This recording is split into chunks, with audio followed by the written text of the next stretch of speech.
Welcome to the Rim Break Rodeo. We hope this video helps. In this video, I will show how to add Excel in an Excel sheet. We'll cover several powerful techniques to integrate data seamlessly. First, we'll explore embedding an entire Excel file as an object, perfect for including complete workbooks. Next, we'll delve into linking external data, which automatically updates your information. Finally, we'll examine smart pasting options for specific data ranges, ensuring your spreadsheets are dynamic and well-organized. To embed an entire Excel workbook, navigate to the Insert tab on the ribbon. In the text group, click Object. A dialog box will appear. Select the Create from File tab, then click Browse to locate your Excel file.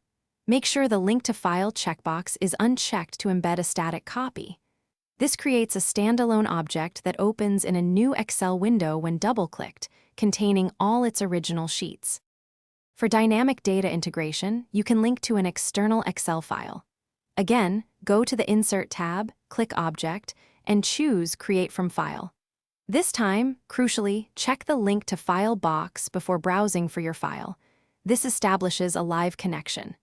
Any changes saved in the source Excel file will automatically update in your current worksheet, making it perfect for reports or dashboards that require the most current information without manual refreshing.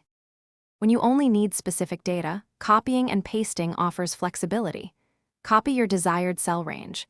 Then, instead of a simple paste, use Paste Special from the Home tab. Here you have many options. You can paste just the values, only the formats, or even paste as a picture for a static image. For a dynamic connection to the original cells, choose Paste Link. This ensures your pasted data updates if the source changes, offering powerful control over your content. Thanks for watching. Consider subscribing if we helped you.